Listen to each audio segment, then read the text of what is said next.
कहिएगा कि जब मैं मद्रास में थी गुरु महाराज जी के प्रचार में, तो एक प्रेमी ने कहा कि भाई जी मुझे स्वप्न आया और स्वप्न में ये देखा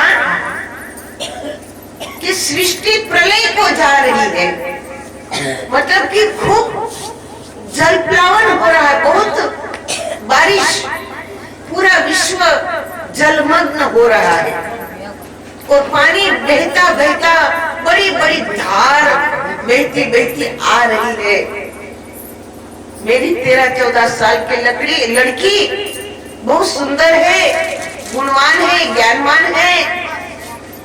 लड़की से पिताजी को विशेष स्नेह होता है, तो लड़की कहने लगी पिताजी बचाओ बचाओ बचाओ। और उस समय अंतरात्मा कहते हैं कि ध्यान करो, सुमिरन करो। तो वो व्यक्ति पूछता है भाई जी ऐसे समय में क्या करना चाहिए, बताइए क्या करना चाहिए, लड़की को बचाना चाहिए कि भजन सुमिरन करना चाहिए? बचाना चाहिए, लड़की को बचाना चाहिए।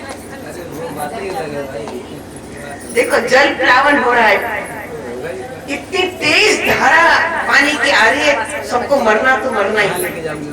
आया था अकेला, जाएगा अकेला। लड़की अपने कर्मों से जाएगी, बाप अपने कर्मों से जाएगा। एक तो हुनानुबंध से हम सब लोग यहाँ आए गए। मैंने कई बार सोचती हूँ कहाँ उत्तर प्रदेश में आ गए, लेकिन आपका कहीं ना कहीं हमने अन्न खाया होगा या हमने खिलाया होगा, जो दाना पानी यहाँ लिखा होगा, यहाँ आ गए। तो यहाँ तो हम सब ऋणानुबंध से जुड़े हैं, लेकिन अकेले आए थे, अकेले ही जाना है और कर्मों का ठेला ही साथ में जाने वाला है। तो ऐसे समय में समझदारी ये है कि जीव ईश्वर का भजन करे, क्योंकि आया है सो जाएगा, राजा रंग फकीर। एक सिंहासन चल चढ़ा और एक बांधा जाए जंजीर। एक भक्ति रूपी सिंहासन पर चढ़कर जाता है और एक माया के बंधनों में बंध कर जाता है। माया के बंधनों में बंध कर जाएगा, वो अनेक योनियों में भटकता रहेगा।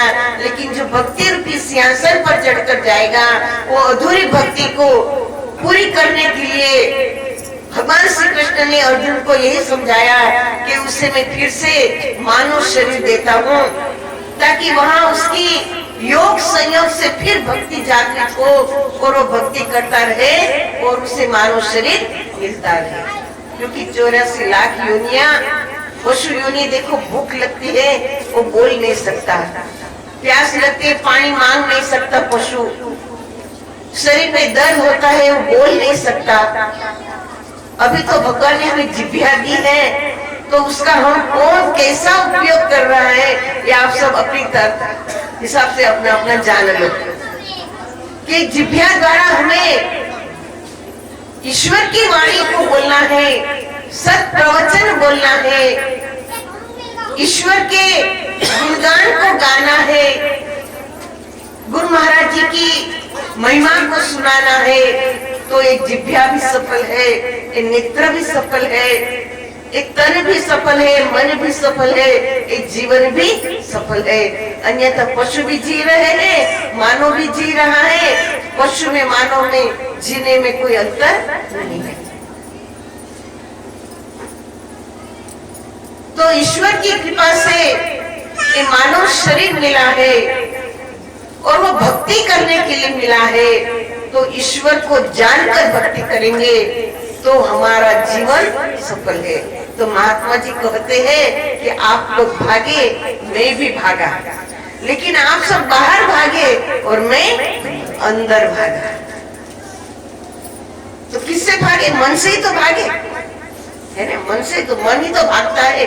मन एवं मोक्षाणाम कारण बंधन मोक्षयो, ये मन ही मोक्ष और पतन का कारण है। मोक्ष, मोक्ष का अर्थ क्या है?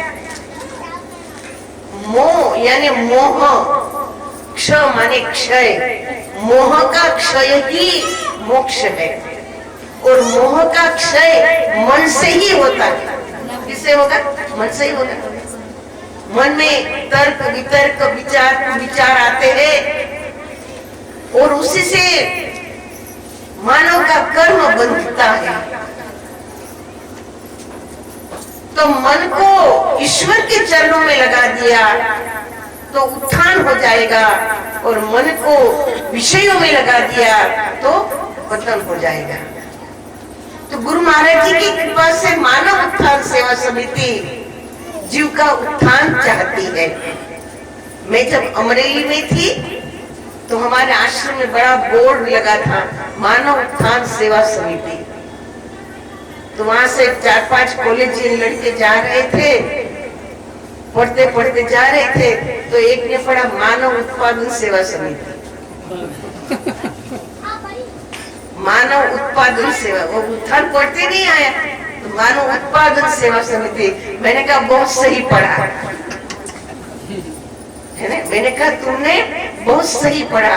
यहाँ जो है मानव का ही उत्पादन होता है। हमारी पशु वृत्ति से सत्संग सुनाकर, ज्ञान देकर, भक्ति मार्ग में लगाकर मानव ही तो बनाया जा रहा है। और मानव बनेगा, भजन साधना करेगा तो महामानव बनेगा। तो वास्तव में मानव उत्थान सेवा समिति ये मानव का ही उत्पादन करती है। आज हम भले मनुष्य शरीर में हैं, लेकिन संस्कार कैसे है हमारे, है ना। तो एक जैसे दृष्टांत याद आया कि एक ब्राह्मण देवता दोपहर के 12 बजे एक नगर में भोजन का समय हो रहा था, भूख लगी थी तो भिक्षा मांगने लगे, लेकिन उनको कोई भिक्षा नहीं दे रहा था। तो मन में बड़बड़ाने लगे, थोड़ा जोर से भी बड़बड़ाए, कैसा गांव है, कैसे लोग हैं, भोजन का समय हो रहा है, सभी लोग जो है अच्छे श्रीमंत हैं, अच्छे बड़े बड़े घर के लोग हैं, बड़ी बड़ी दुकानें हैं, बड़े बड़े मकान हैं, लेकिन कोई भोजन नहीं दे रहा है। तो ये बात उनकी एक आत्मज्ञानी संत महात्मा ने सुन ली। तो महात्मा जी कहने लगे कि तुम किससे भोजन मांग रहे हो? बोले मनुष्यों से। बोले कोई मनुष्य नहीं है, एक कोई मनुष्य नहीं है। मनुष्य होते तो तुम्हें भोजन देते। बोले आप ऐसे कैसे कह रहे हो? तो वो आत्मज्ञानी महात्मा जी कहते हैं कि लो, मैं तुम्हें एक चश्मा देता हूँ, आप उस चश्मा को पहनो और फिर देखो कौन क्या। अब वो ब्राह्मण देवता ने चश्मा पहना और देखा, अरे तो गधा है, कि कुत्ता है, बिल्ली है, पशु है, सिंह है, सारे उनको वहां पशु ही पशु नजर आए। तो पशु थोड़ी अनाज देगा, हाँ वो तो खाएगा, पर हम क्या करते हैं, यही तो करते हैं भाई, कहीं से भी किसी का भी कुछ भी मिल जाए, आने दो आने दो आने दो, देने की तो भावना ही नहीं है। तो और आगे गए वो ब्राह्मण देवता, तो वहां एक चमार था जो जूता चप्पल सीता था। वो चश्मे में से ब्राह्मण देवता को मनुष्य दिखाई दिया, तो उसके पास भोजन मांगा। तो चमार तो बड़ा प्रसन्न हुआ, लेकिन वो ब्राह्मण देवता चमार के घर का नहीं खाएंगे। तो चमार ने ब्राह्मण देवता को पैसा दिया और कहा कि सामने होटल से आपको जो जितना जो कुछ भी खाना है आप भोजन कर लो। और ब्राह्मण देवता वहां भोजन करने गए, और उस समय चमार ने सोचा कि मैंने महात्मा जी को भोजन कराया तो मुझे दक्षिणा भी देनी है। तो एक बहुत सुंदर मोजड़ी समझते, जूती होती है, तो बहुत सुंदर जूती चमार ने बनाई थी।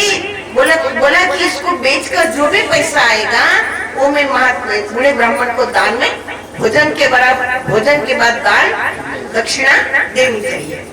इस शास्त्र का नियम है, क्योंकि साधु संतों को भी कोई अपने घर में भोजन के लिए बुलाता है, तो भोजन के बाद साधु संतों को गुरु महाराज जी को, ब्राह्मण को दक्षिणा देनी चाहिए, तो तुम्हें भोजन कराने का पुण्य प्राप्त होगा।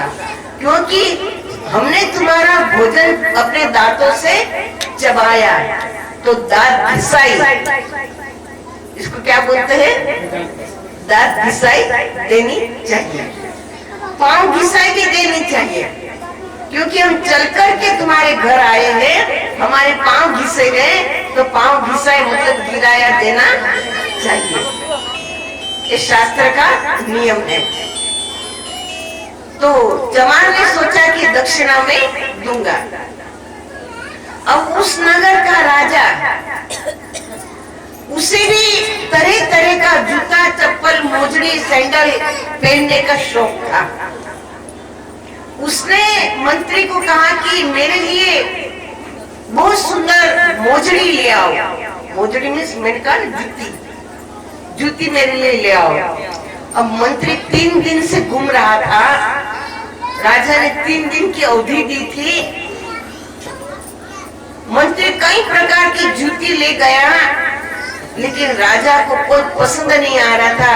कोई माप में छोटी होती, कोई बड़ी होती, किसी का कलर पसंद नहीं, तो किसी की डिजाइन पसंद नहीं, तो किसी का चमड़ा पसंद नहीं। राजा को कुछ पसंद नहीं आता था। लेकिन ये चमार की मोजड़ी देखते ही मंत्री ने सोचा चलो इसको भी ले जाओ, और ले गया, राजा को पहनाया, और राजा को वो पसंद आ गई, माप में भी आ गई, राजा के मन को भा गई। तो राजा ने कहा कि भाई इसकी कीमत कितनी है? तो सबसे पहले तो राजा ने कहा कि जिसकी मोजड़ी है उसको 500 रुपया हमारी तरफ से भेंट दो। भेंट दे दिया 500 रुपया। तो वो पैसा चमार को दे रहे थे। चमार बोलता है पैसा मेरा नहीं, मोजड़ी मेरी नहीं है। बोले क्यों तुम्हारी नहीं, तुम्हारे यहाँ से तो लाए। तो बोले नहीं, ये मोजड़ी तो मैंने